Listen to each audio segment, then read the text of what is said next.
Hello learners. Welcome back to our channel. Today we are going to learn an exciting topic from biology, reproduction in lower and higher plants. Can you recall? 1. How do plants reproduce without seeds? 2. How does vegetative propagation occur in nature? What is reproduction? Reproduction is the production of young ones like parents.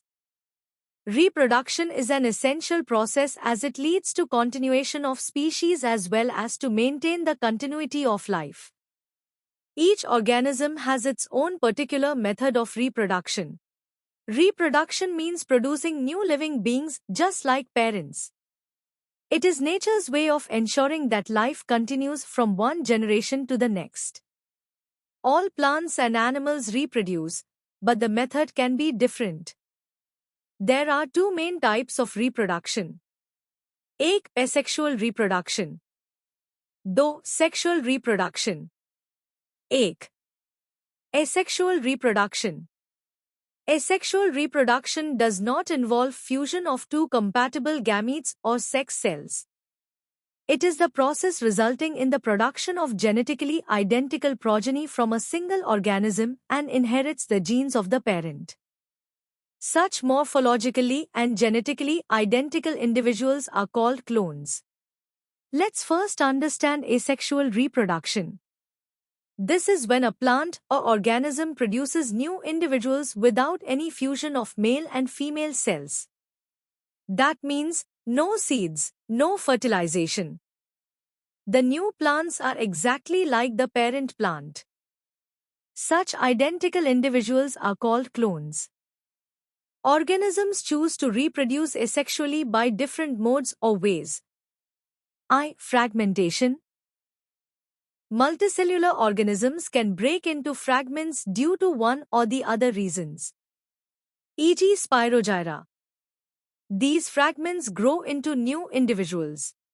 In some simple plants like Spirogyra, the body breaks into pieces or fragments and each piece grows into a new plant. 2. Budding. It is the most common method of asexual reproduction in unicellular yeast. Usually it takes place during favorable conditions by producing one or more outgrowths, buds. These buds on separation develop into new individual.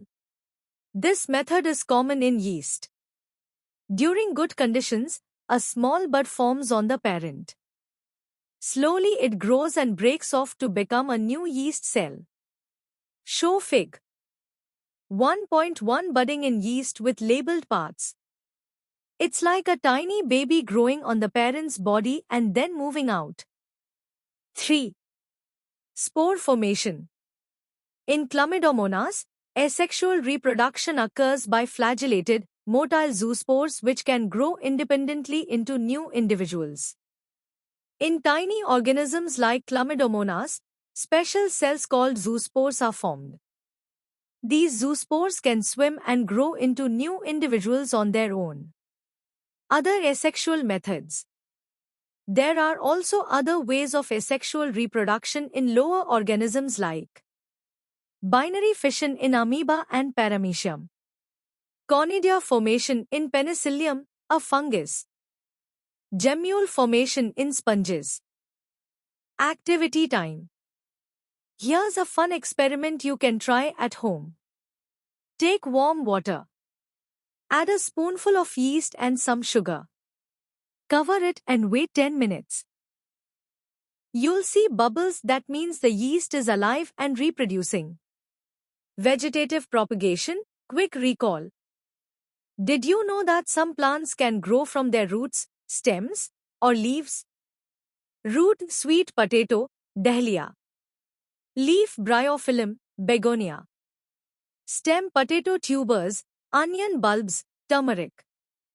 This is also a type of asexual reproduction called vegetative propagation. That's all for today.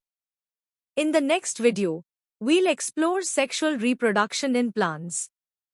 If you enjoyed this video, don't forget to like, share, and subscribe for more science made simple. Keep learning and keep growing.